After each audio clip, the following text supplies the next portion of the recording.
Folks, it feels like forever since I've done just a good old-fashioned build tips video. Not a build series where I like just build a quadcopter from scratch.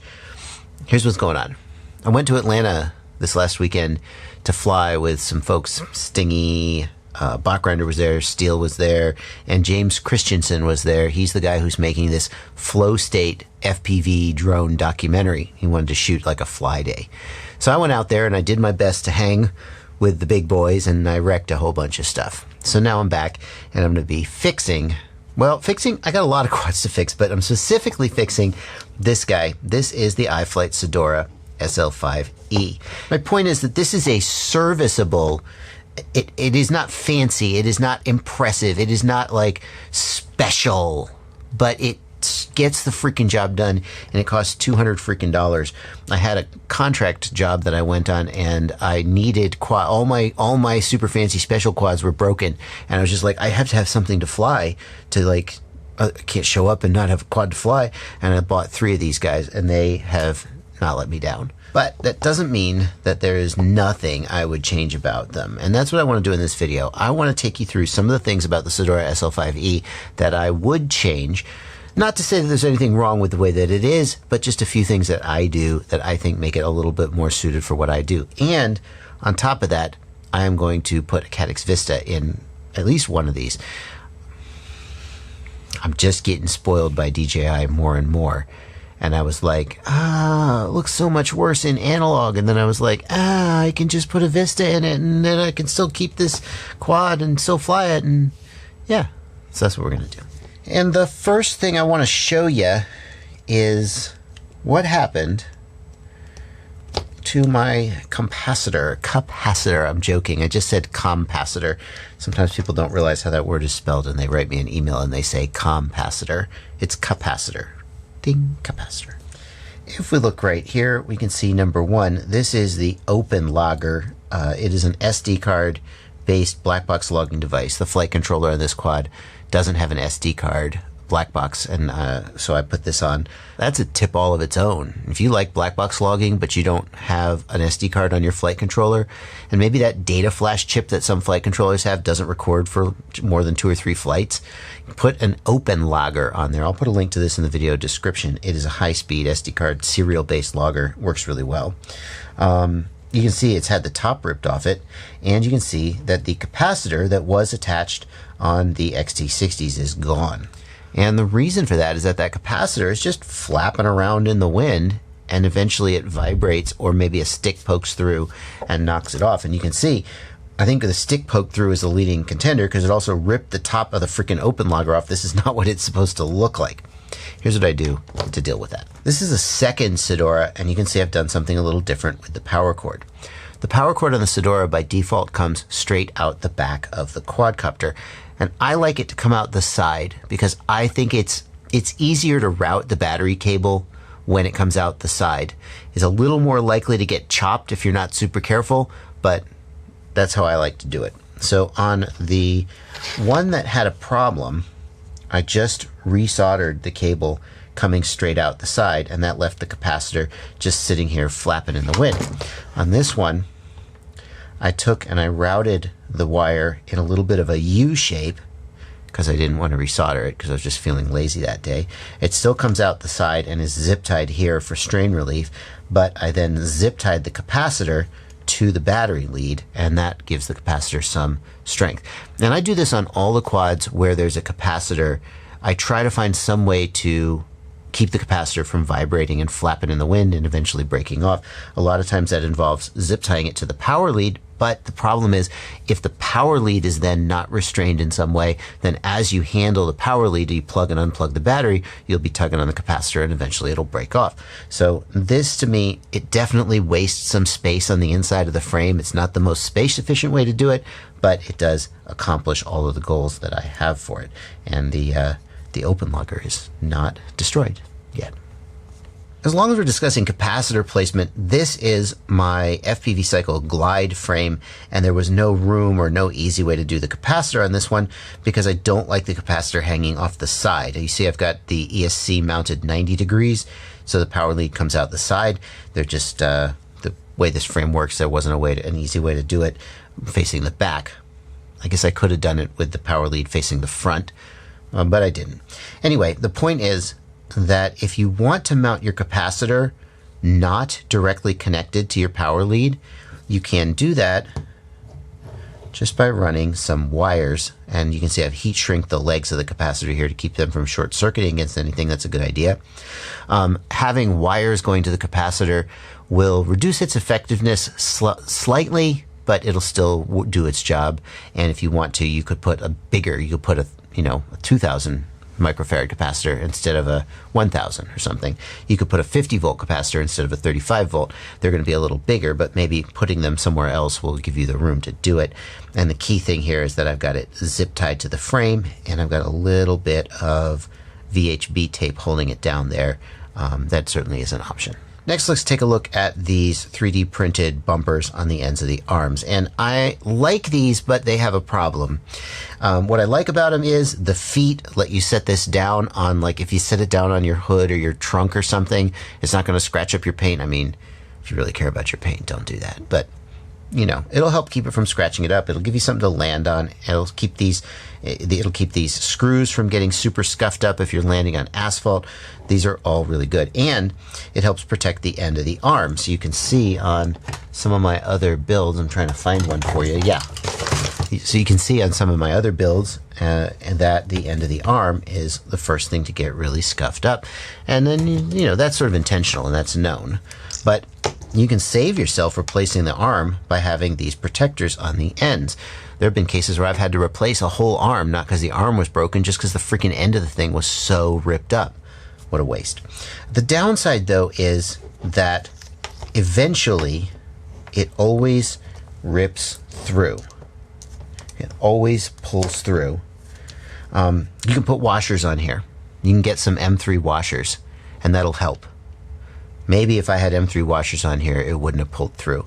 But the way that iFlight is doing it, it's great, and then eventually it pulls through, and then your motor is loose, and you got to tighten the motor down. So you'll see if you look at the other arms, that's what I've ended up doing in the field, because once it pulls through, if you don't have the washers with you in the field, and then once you do that, the screws are long enough that they might be a little bit at risk of poking the motor windings. But I guess if I had any advice, it would be, if you get this, maybe get some M3 washers and put the washers on, or maybe just bite the bullet and rip them off if that's the direction you're going to end up going.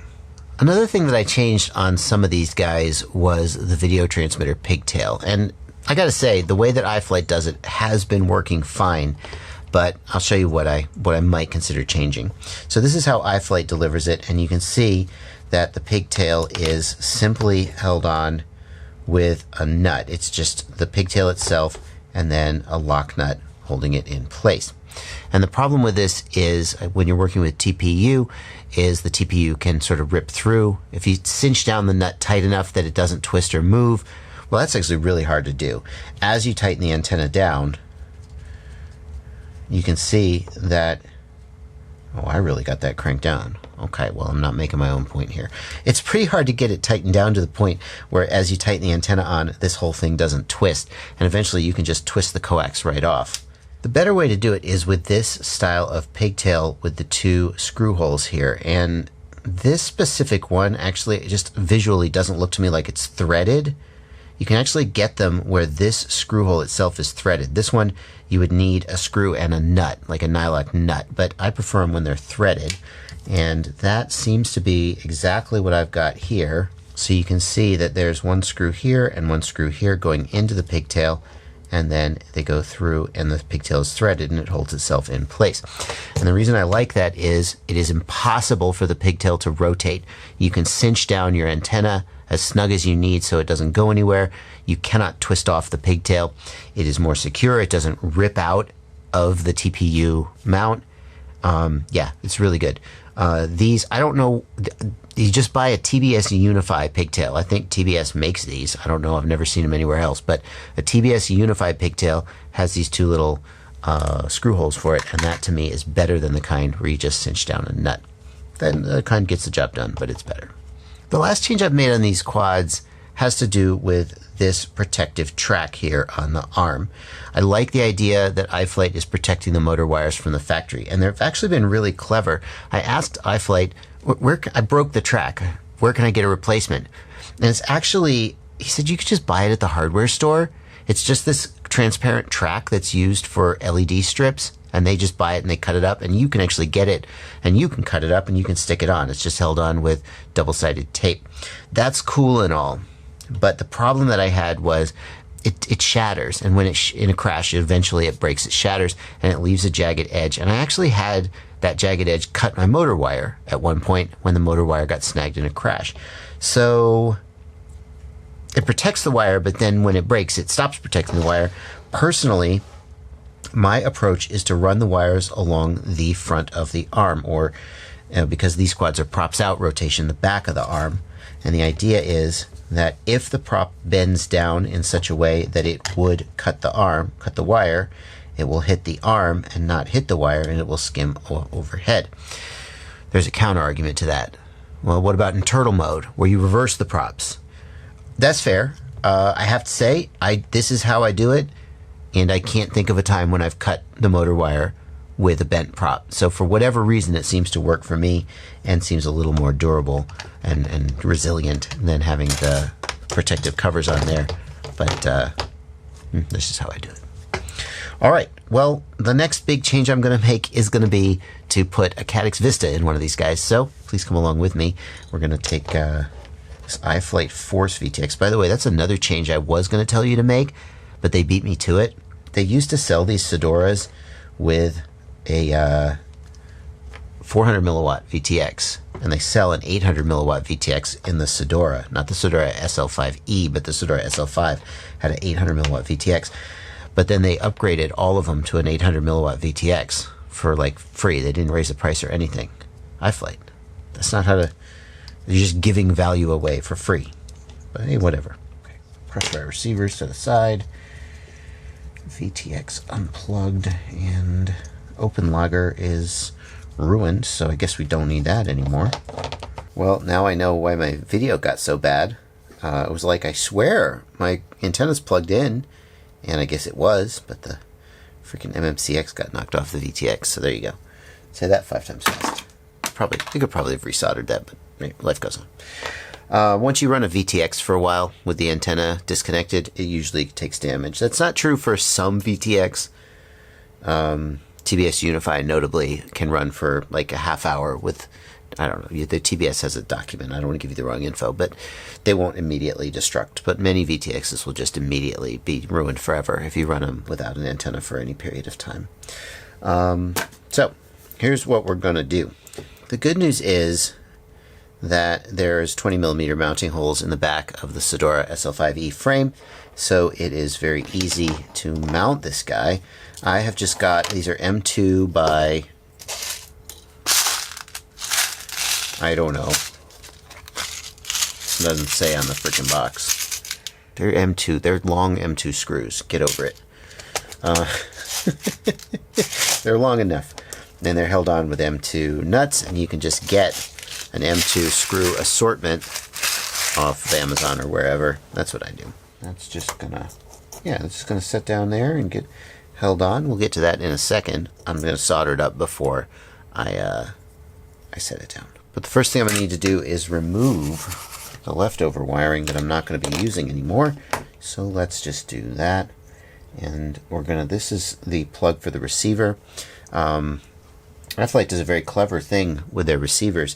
This plug has more pins than it needs, and basically you can use it with any kind of receiver that you might possibly use. And they include with this Cidora and with their other quads a bunch of different headers that plug in or solder to your receiver. So basically, if you have an RXSR, you just plug in the RXSR header. If you have a Crossfire, you just solder up the Crossfire header, and then it just plugs into this universal header that automatically goes to the correct pins on the UARTs and stuff. It's a very clever thing that they've done. Some people who get the Cidora or other iFlight quads are a little confused because they're like, what are all these headers for, and why does this not seem to match my receiver? It's clever though, once you understand the purpose. We're also going to desolder the camera, because we're not going to have an analog camera anymore. Bye-bye, camera.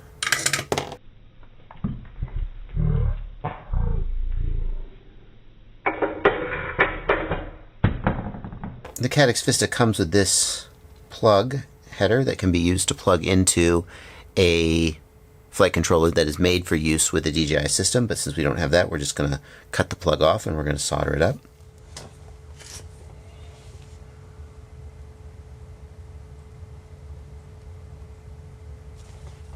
On the Vista, we're going to need to solder VBAT, ground, TX, and RX.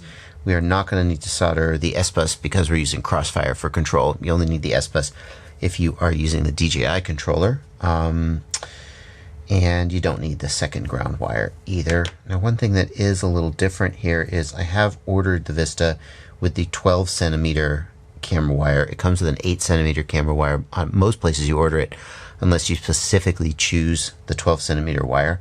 I pretty much always order them with the 12 centimeter wire because, I mean, I can always take up a little bit of slack, but if it's not long enough, then you're kind of boned.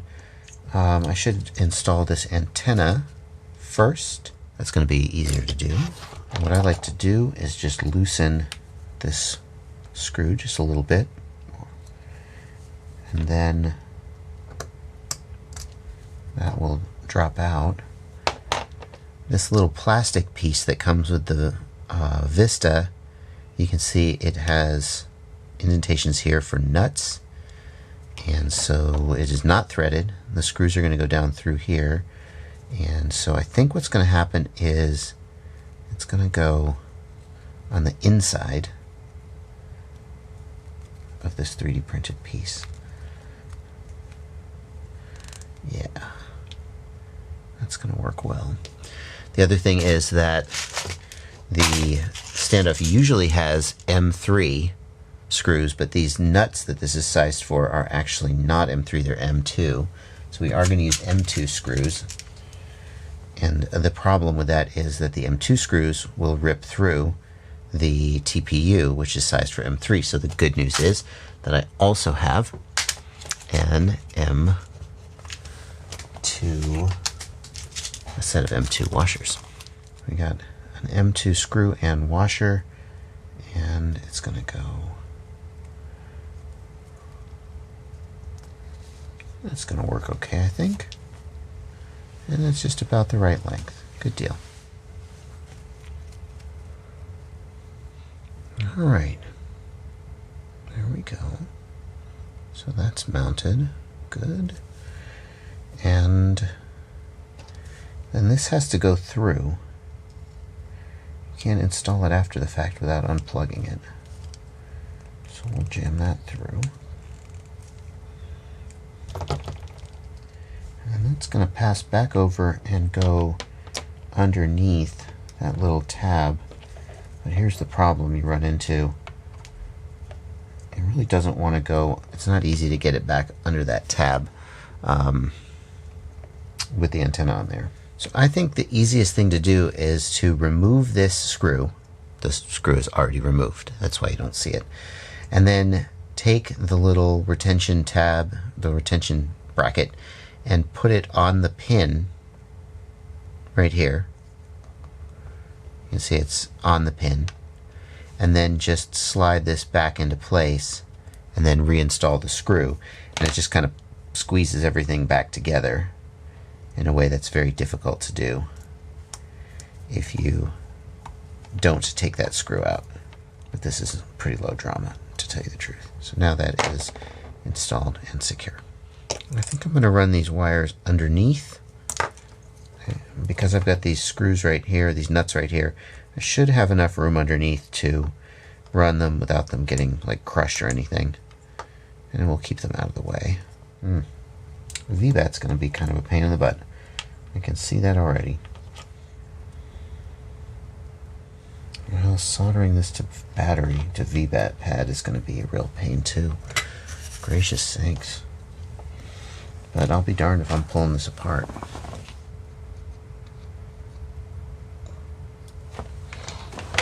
Shabam. So battery is soldered to the ESC. Vista can take up to 6S, so it's fine. Then we've got these two for the OSD. This is going to be the TX and RX, and they're going to solder to a spare UART. I'm just going to double check here on my Vista. White is TX, yellow is RX. That's how I've done it. So white is TX, which is going to go to RX on the flight controller. White is TX, goes to RX. The camera's going to go to the front.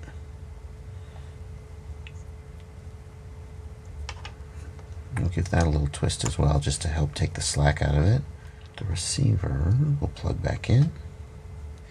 We will reassemble all that in a minute. Give that a little twist to keep it from kinking. That's looking good.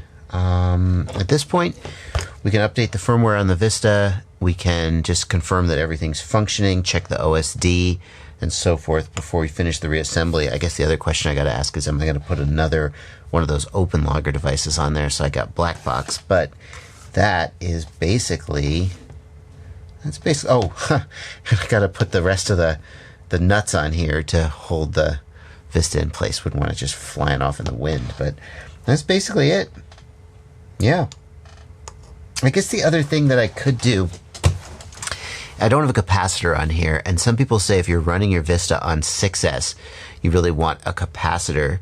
The Vista itself is fine on 6S, but some people report that the diodes on the TX and RX line are damaged by voltage spikes when you're running 6S without a capacitor. Some people have also reported they fixed problems with video freezing up by putting a capacitor and a TVS diode. It's made by FetTec, and it's called the spike absorber, I think. I'll put a link in the video description.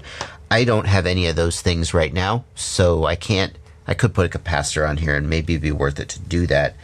Just as I showed earlier, finding space here is going to be a real pain, but I probably could mount it up front here somewhere, and in fact, I probably could even drop it off the VBAT pads of the flight controller to make my soldering job a little easier, so maybe I'll do that. But that's going to do it for this video for now. Thank you guys so much for watching. Let me know if you have any questions down in the video description.